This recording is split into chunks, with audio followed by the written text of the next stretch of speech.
Hi there, Prairie Plant Girl here. Today I thought we would take a little tour of my flower pots and just have a little look around, and maybe it will give you some inspiration, and maybe you're starting to plan for next year's plants and what you want if you grow from seed, or just have a little look. I've shown you some of these as I planted them or replanted them, so I thought it might just be nice to have a little look and see how they're coming along. So come on, let's go have a look at what I have planted. Well, this is the view as you enter my patio area, and immediately you will see a large pot right here with some dahlias, which need some deadheading, but they still look gorgeous, I think. And there's some petunias and some ipomia in that pot as well. I think that's all I have in that pot. It's pretty crammed. It's a large, must be about a foot across and a foot tall. But the dahlia is one that I overwinter the tuber every year. I've had it for probably at least 10 years. And the petunias I started from seed, the ipomia I purchased. And I love how it fills in. You can overwinter it, but I can usually get them pretty cheaply and easily, so I don't worry about that. And then over here you can see the 3 containers that I planted up for privacy. And you can see how nicely the canna lilies are growing up. They're nice and tall. One's getting ready to throw a bloom off. And then I had put in some, I think I have 3 coleus in each of those pots, a clump of bunnytails grass, and I had 2 amulet coreopsis in there, but they were overgrowing it, and I just thought I'll take them out, the coreopsis, and I planted 3 of them in another location in my yard. And I think they're looking better for that. It's giving the coleus a little bit more breathing space, and the bunnytails grass, I love how it's flowing out. And I'm just going to give you a closer look there.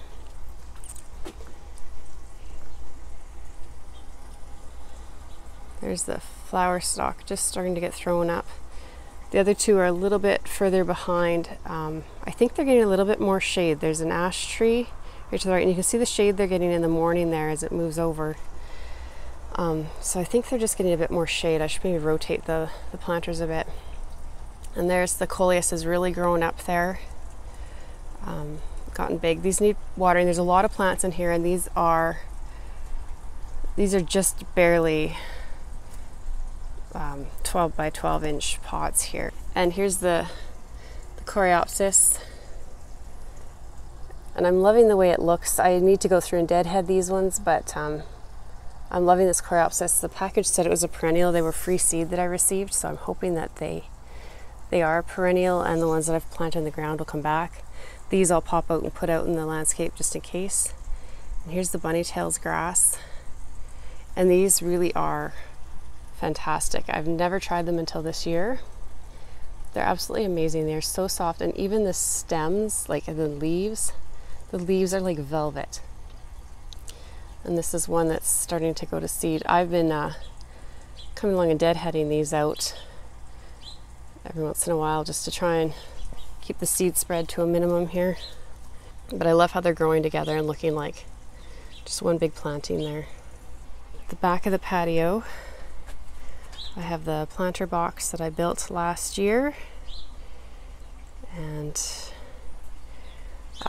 is just a house plant. I can't even remember what it's called. I've just brought it out here. It likes it out here, so it's just been sitting here. And then these boxes have impatiens that I grew from seed, and then I have begonias. I purchased these begonias. These are apple blossom, I think they're called. This one, I don't know, I've never had a begonia that seems super one-sided, but this one really wants to grow back and flower towards the house.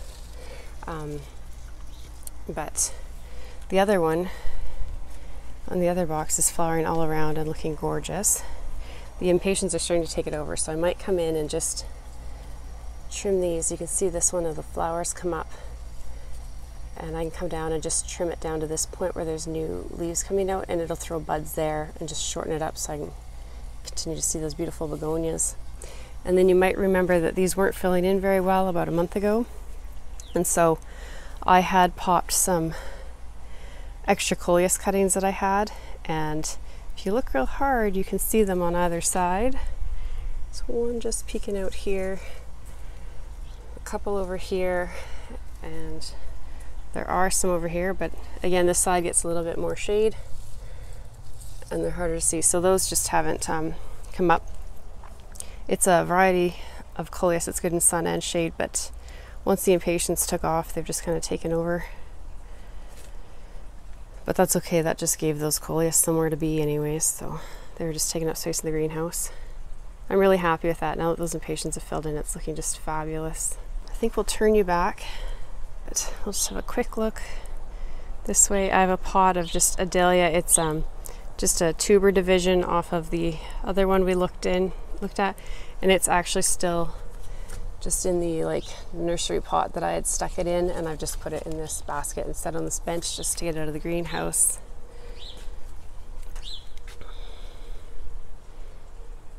And it's, again, I need to deadhead, so when you're deadheading your dahlias, just follow that flower down, and you can see there's new buds wanting to come out on the side, so just cut it right there. So that's what I'll be doing later today. And then there's just some pots of impatiens lining down the side of the stairs. We don't have a railing on the side of the stairs, and so I tend to put pots or something along there just to kind of delineate that side. Now if we come around behind my seating here, you can see I have I think this is called a Majesty palm. You can pick up smaller ones fairly cheaply around here early in the summer at like box stores. So I just grabbed one and I filled in around it with coleus, and you can see like this is the same, I think 3 varieties of coleus that I use around my whole yard. I've just overwintered them in cuttings, and you can just see the size difference in the different areas that they have been put. It's just a nice way to fill in the base of that planter. I thought that was a way to kind of hide. We have an ugly gas meter in behind there, so that's the best way I've found to kind of make it disappear a little bit, draw your attention away from it. Now we'll take a walk over and look at the hanging baskets that you may have seen me put together in a video. And I just have them hung along the fence here. So this fence faces east, so they get lots of morning sun and then a little bit of shade as the afternoon rolls on. This one is impatiens and lychnis, I believe it's called, or licorice vine. And I really like how the licorice vine has just popped in these little silvery tips just all over. I just think it just adds that extra something special in there and makes the impatiens just look that much better. So these impatiens were grown from seed. The lychnis I had overwintered as cuttings from last year, and they've almost completely covered that pot. These hanging baskets are all on drip. I'm really liking how this looks. These do get a little bit droopy in the heat of the day, but they perk back up. And if we move down the line here, so these hanging baskets were all the same combination of petunias that I'd grown from seed and some lobelia that I'd purchased. I can't remember the name of the petunia, the white one, and the top one was supposed to be, I think, a daddy mix. And I think they've turned out, they're not bad. When I made them, I should have left them in the greenhouse for a few days because the winds got really, really high. We've had a lot of really high wind this summer. Usually we get lots in the spring and then kind of dissipates. But so it broke off a few of the plants and I just haven't replaced them. I think they've turned out quite nicely. This is the only one I think that got me the actual color combinations I was trying to achieve, but it has the pink, pinky purples of the daddy mix at the top there with the white lobelia and then the white petunias, and there's blue lobelia around the bottom, but again most of that got broken off, so it's not super obvious there. You can see a little bit of it on this side. Every once in a while I'll come back and just pinch the petunias back as well. Try and bring them back to a growing point, just so they don't look so scraggly like that. But you don't have to. Here's this one. And again, it's looking a little bit lopsided, but I think that's from the wind. It broke off a lot of the plants on the sides, but I still think they're pretty. This lobelia is looking a little scraggly, and I just went through and kind of deadheaded it just with my snips and just kind of went in like this. So it will come back.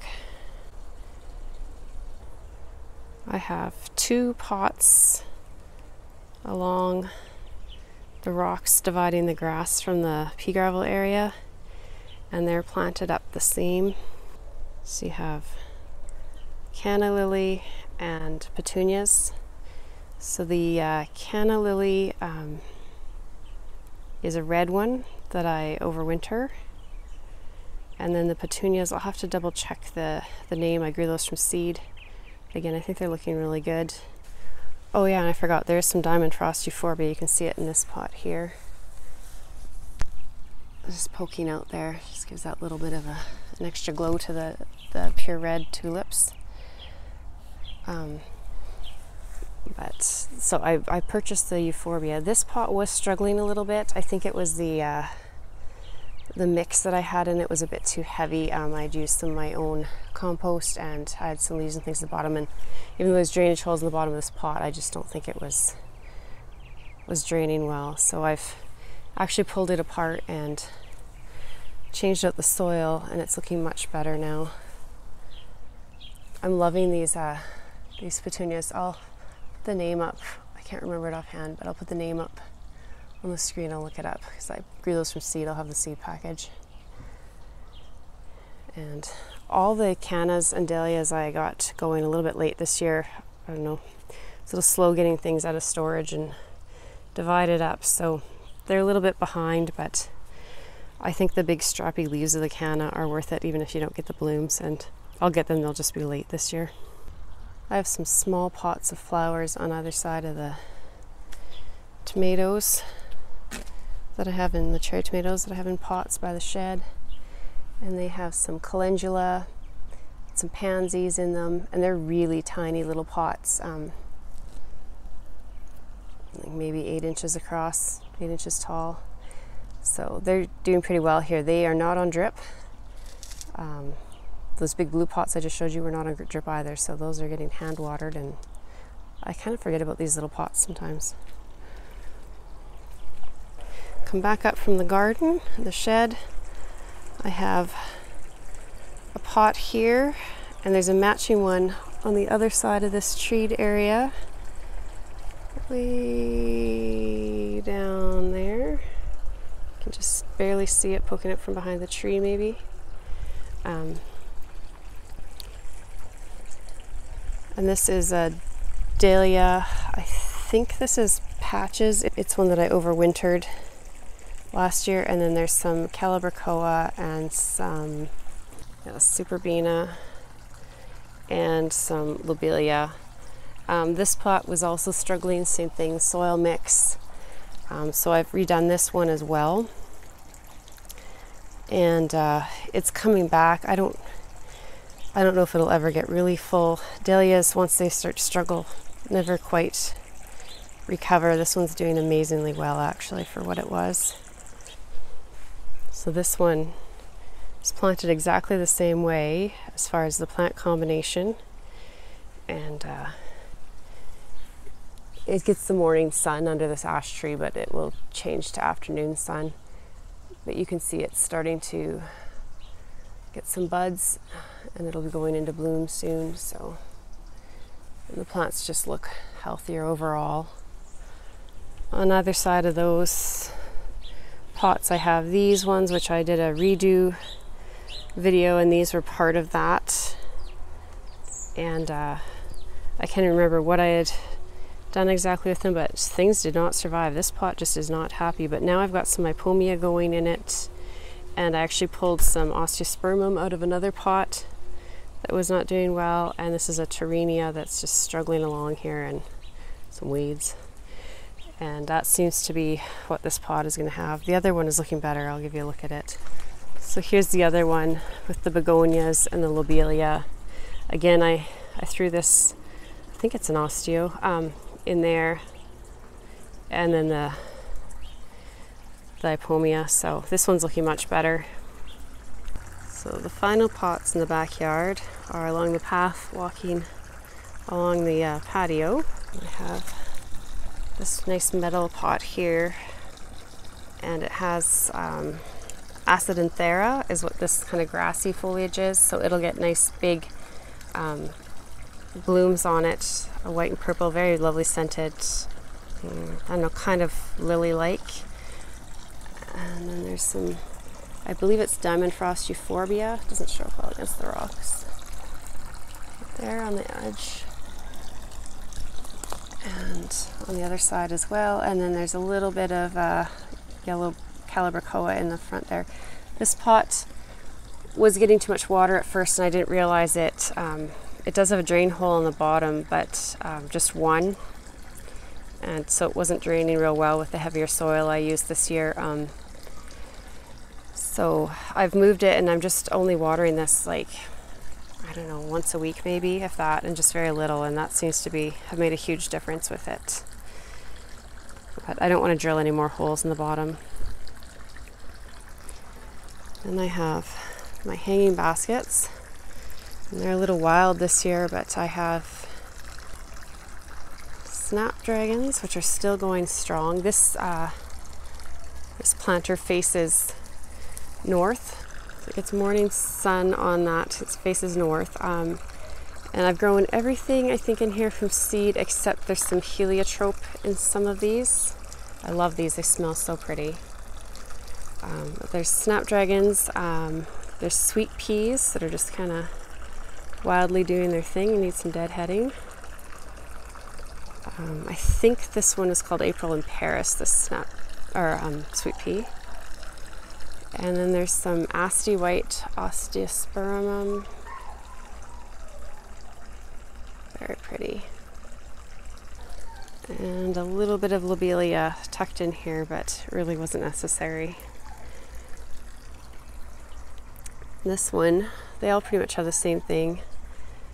This one, I forget the name of this sweet pea. I'll look it up. And there's some poppies, which I don't remember putting in here, but they found their way. There was actually some big cosmos in there as well, but I pulled them out because obviously that was the wrong place for cosmos. And then this one, it's the same thing. The lobelia is looking nice there on this side, getting that morning sun more. One in the other pot I think is getting more shade in the afternoon and morning. If you keep deadheading your snapdragons, they'll just keep flowering and flowering and flowering for you. And there again, see the heliotrope on this side is looking better too. So maybe this pot's getting better water. You can see the flowers better there. More of those sweet peas. Then I have a pot here with just real simple coleus and some petunias. The petunias I grew from seed and the coleus I had overwintered. And the petunias look like they just need a little cutting back. They're getting a little scraggly, but they were sitting really nicely just up with the coleus and it was looking really nice. So I'll just cut those back and then I'll have kind of that look like is right there again. Give them a little trim and they'll flush out and bloom really fast again. And then just to try and disguise the propane tanks a little bit, I'd put this trellis here. You can see it's not really disguising the propane tanks. There was cosmos in here as well, but again, they're just too big for these pots. These are really small pots.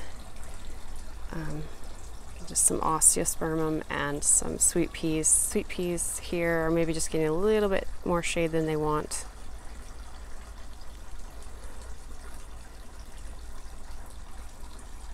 And I need to do a little deadheading on these. You don't have to, but I just think it looks nicer. We'll go to the front yard and see what's out there. So here's the front door, and we're just coming up on 10:30, so the sun's just starting to peek around the corner here. This is in shade most of the morning, and again by about 1:30 in the afternoon it's back in full shade again. So these guys get a lot of heat here reflected off the wall for a little part of the day, and then they bounce and perk back up. But these are more impatiens, just that I'd grown from seed. Again, I had some cosmos in behind, coleus in behind, but they're being overshadowed.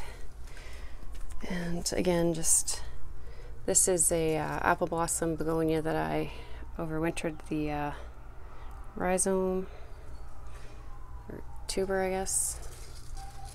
And then there's just a little bit of coleus and impatiens in here too, but they're really just getting overshadowed by the front pot. So that's 2 pots there. And then I have my front planters that you may have seen me doing a video. So there's cannas, again, that's just out of my canna collection that I've had for years. There's some lantana, it's gorgeous. I love how the color tone changes in the flowers. Ipomea, just a little bit more of that amulet coreopsis there. Some verbena, and this coleus is getting just a little bit sun scorched here. These ones are supposed to be good in sun and shade, but that one's struggling a little bit with the really hot afternoon sun that we have beating on it most of the afternoon. These pots face directly pretty much into the south, so they get a lot of sun. So this is the same thing. This canna's a little bit behind. I just realized actually a couple weeks ago that a lot of the rhizome was exposed down here, so I just added some compost on top of it just to give it a bit more soil, and it's really perked up since then, so it'll catch up. I'm loving this coreopsis. So I hope you enjoyed that little tour of my pots. I counted 33 pots there, so don't know if I missed any, but I think I got them all in.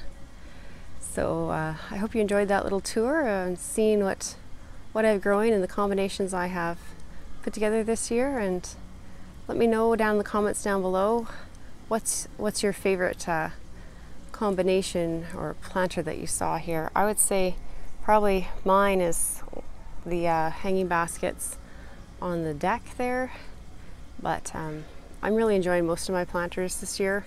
Had a few that have not done super wonderfully like I've expected, just I think due to the soil and the high winds that we've had this year, but overall they're doing well. So thanks for watching, and we'll see you next time. Bye.